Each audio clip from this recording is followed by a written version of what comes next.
I have been, in the course of my life, accused of many things. Stubbornness, impatience, an unseemly appetite for horseflesh, a tendency to pursue whatever I wanted by the most direct available road, regardless of whether that road crossed a drawing room, a county boundary, or another man's dignity. My steward said I negotiated like a man buying turnips. My late mother said I had the social graces of a siege engine.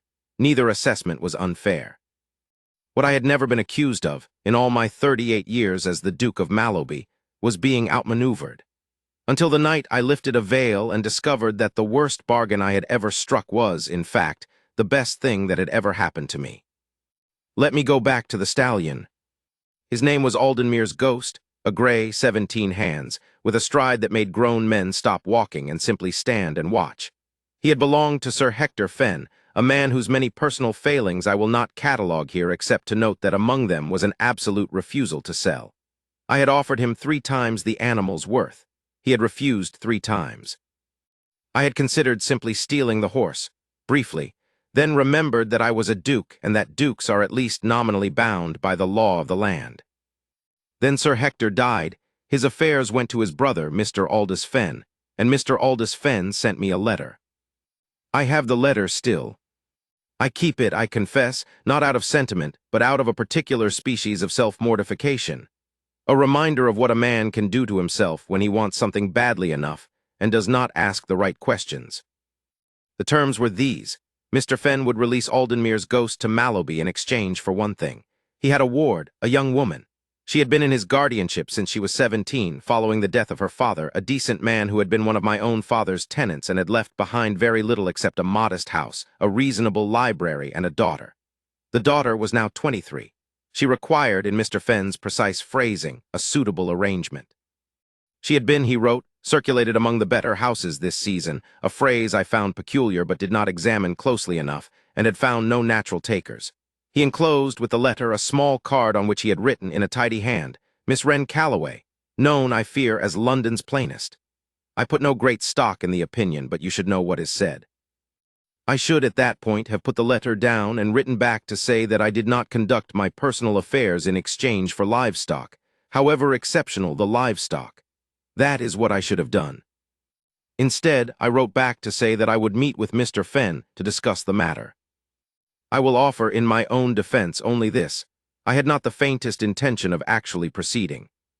I told myself, and I believe I half believed it, that I was going merely to look at the animal one more time and see if there was any other arrangement to be made.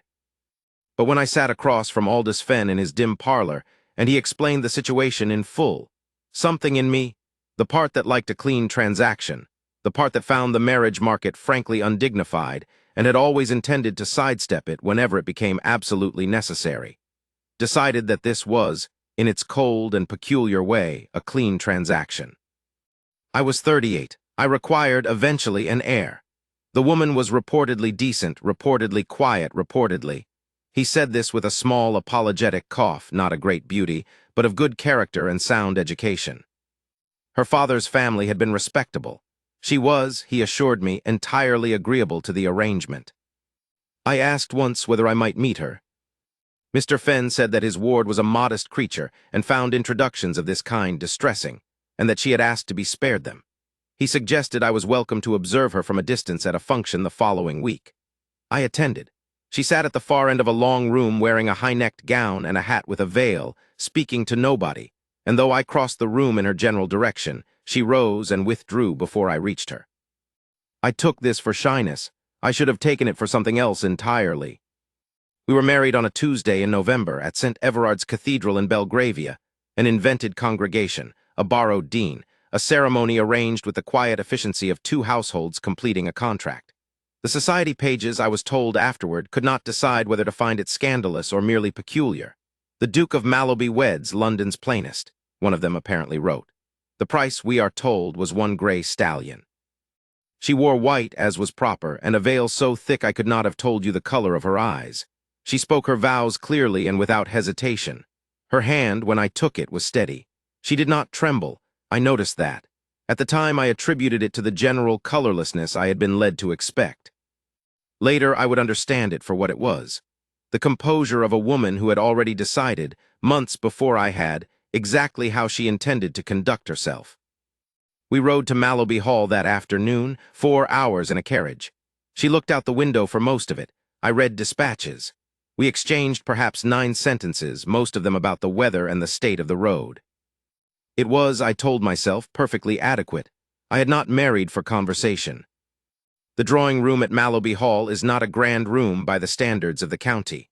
But it is a good one, long windows, candlelight that does what candlelight is supposed to do, a fire that draws properly.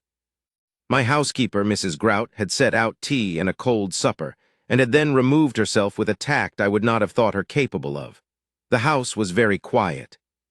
My new wife stood in the center of the room, still wearing her veil, her gloves, her traveling coat. She had not removed a single article. I said, with what I imagined was reasonable courtesy, that she might make herself comfortable. She turned from the window and looked at me, or looked in my direction as I still could not see her face, and said, "I will in a moment, but I wonder, Your Grace, if we might speak plainly first." The voice surprised me. It was low and even, and there was something in the pitch of it that made the room feel, abruptly, smaller. Not small in a bad way.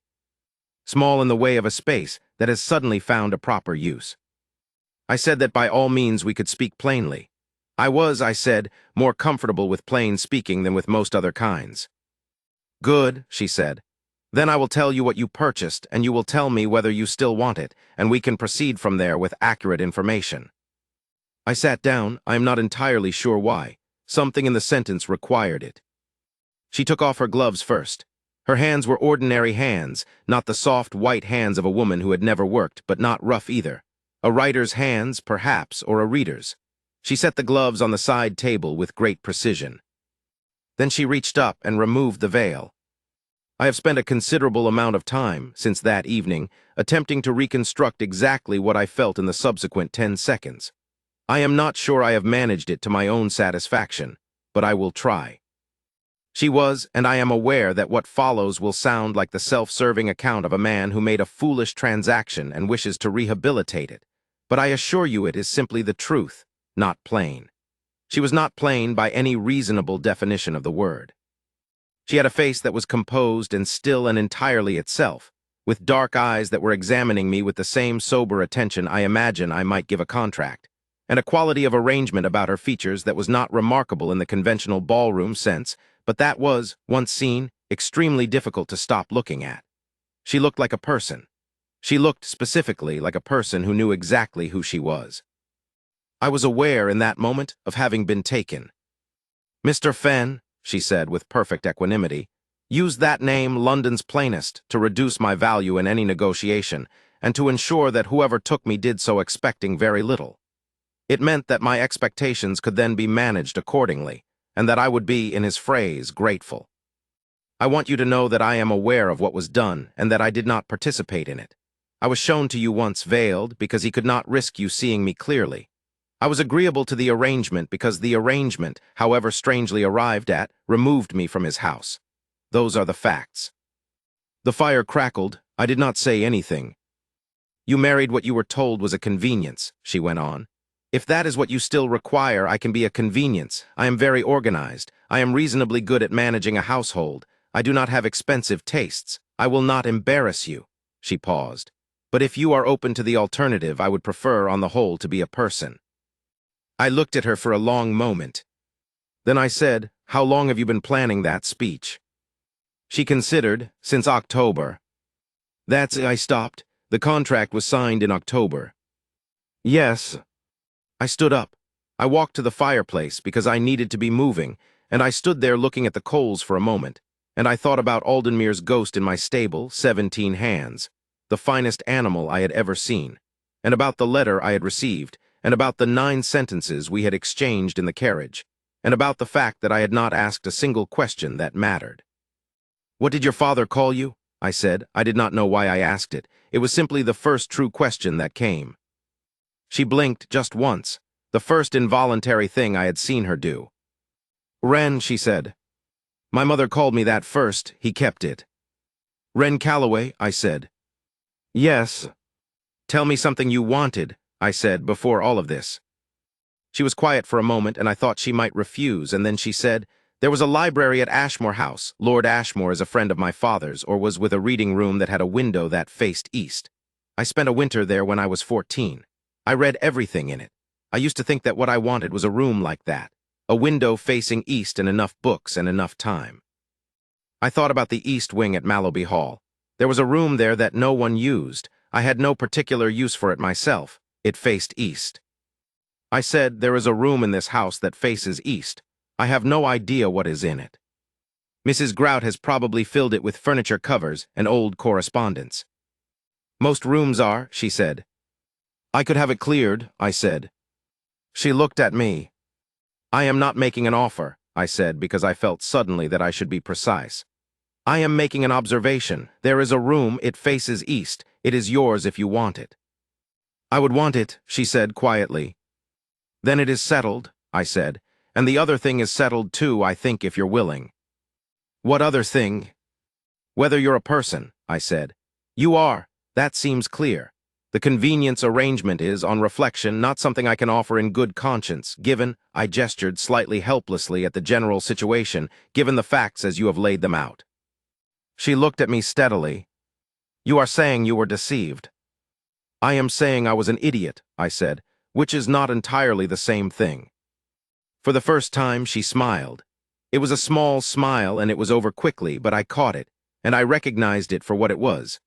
The kind of smile a person produces when they have been braced for something difficult, and it has turned out, against all expectation, not to be difficult.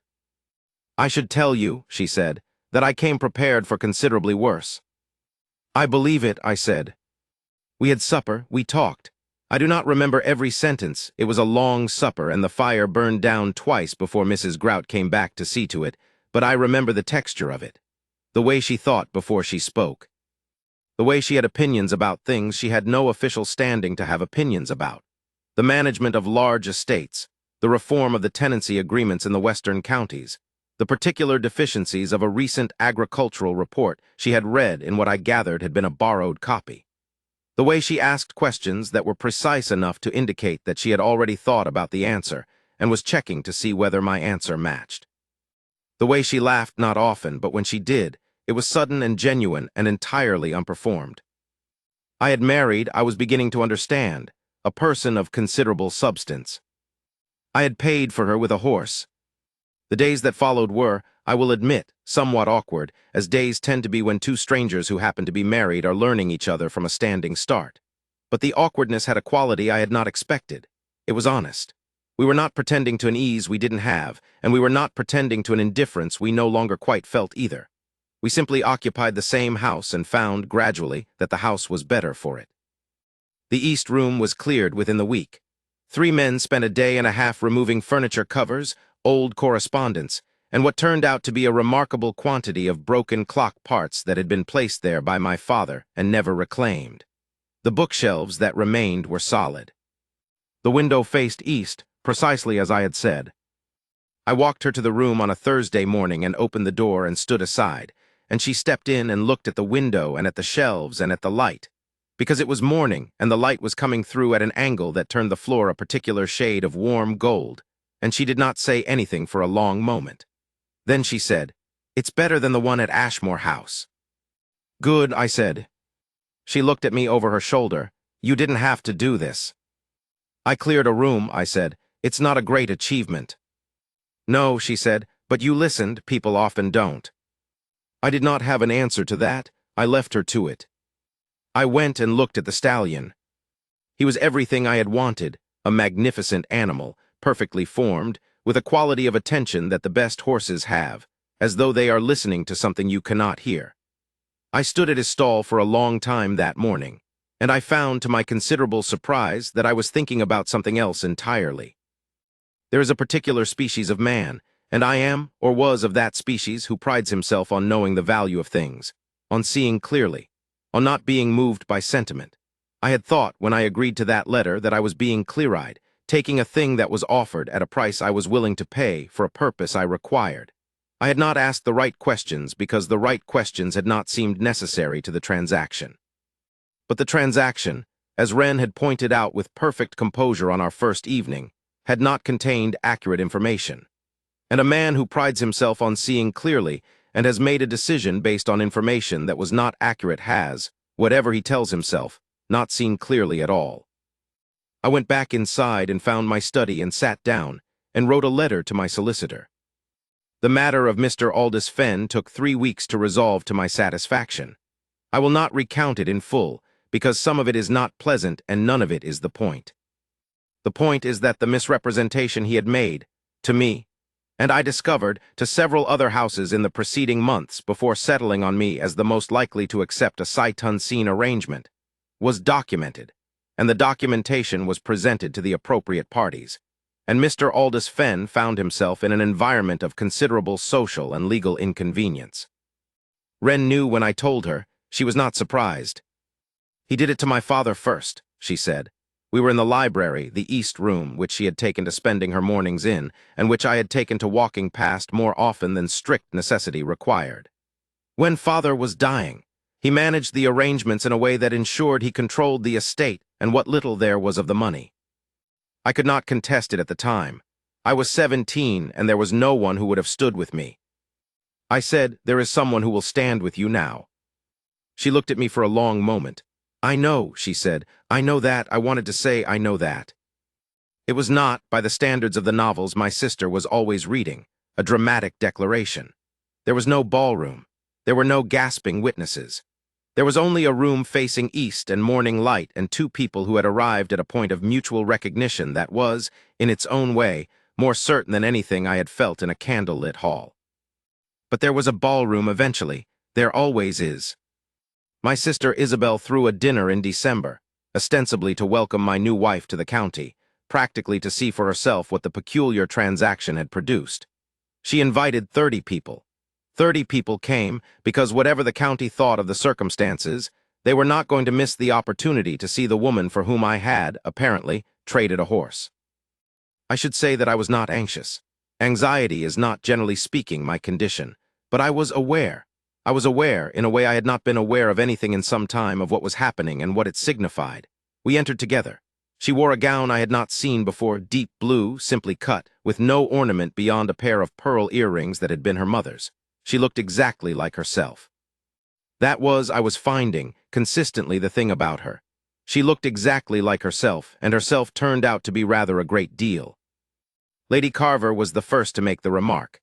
She made it to Mrs. Portsmouth Hall, which meant she was making it to the room, and the remark was, "I confess I don't see it. She is not plain at all," said with the particular tone of a woman who is revising an opinion she does not wish to admit she held. I was standing near enough to hear it. I turned and said, in the tone I generally use for business of importance, "No, she is not. She is, as anyone who has spent 10 minutes with her can tell you, one of the most capable and clear-minded women I have ever encountered. She was described otherwise because it suited someone else's purposes. I trust the record is now sufficiently corrected." The room was very quiet for a moment. Wren beside me said nothing, but her hand, which had been resting in the crook of my arm, pressed very slightly, and I felt it. Lady Carver said with somewhat less assurance, "Quite so." "Quite," I agreed and moved on. Isabel found me afterward, near the fireplace, with the particular expression she wears when she is trying not to look pleased. "That was well done," she said. "It was accurate," I said. "Yes," she said, "but you said it in front of everyone, which is a different thing from merely thinking it." "I'm aware," I said. "I meant to." She looked at me, then she said, "She is not what I expected." "No," I said. "She is rather better. I will tell you how it ended, which is to say I will tell you where it arrived, because an ending implies a stopping, and this is not a story that stopped. It was February, and it was cold, and we were in the East Room, my wife's room, though she had long since stopped thinking of it as a room someone had given her, and I had long since stopped thinking of it as a room I had cleared. It had simply become, as things do when they are properly used, the thing it was meant to be all along. She was at the window. I was in the chair by the fire, which was where I had taken to being in the mornings when there was no immediate business requiring me elsewhere. We had discovered, over the preceding months, that we were both people who could be in the same room without speaking, and that this was a thing of considerable value. She said, without turning from the window, "The first snowdrops are up." Are they? I said. Along the east wall, she said. They come up earlier there, the wall holds the warmth. I didn't know that, I said. You didn't look, she said, not unkindly. No, I said. I tend not to look at the right things until someone shows me. She turned from the window then and looked at me with the look she had, the one that meant she was about to say something precise, and said, You looked eventually. I did, I said. Better late, she said, than not at all. I thought of the letter and the horse, and the 9 sentences in the carriage, and the veil, and the drawing room, and the fire burning down twice, and the east room cleared of broken clock parts, and 30 people in my sister's dining room, and a hand pressing very slightly in the crook of my arm. Yes, I said, considerably. She turned back to the window. The snow outside was soft, and the light was the particular clear white of a February morning, and the snowdrops I could see from where I sat were exactly where she said they were, small and white and earlier than they had any right to be, against the old stone wall that held the warmth. I had wanted a stallion. I had wanted a clean transaction. I had wanted a convenience, neat and uncomplicated, that would allow me to continue being exactly the man I had always been. What I had was better than anything I had thought to want. What I had was Wren, who had known her own worth from the beginning, who had waited with a patience I did not deserve, who had walked into my house with nothing but composure and a clear head, and had turned out to be, in every particular, the best thing the worst bargain of my life had ever produced. And if anyone asked me, as my sister did more than once in the months and years that followed, what I would have done differently, I told them the truth. I would have asked the right questions sooner. And I would have left the horse where it was.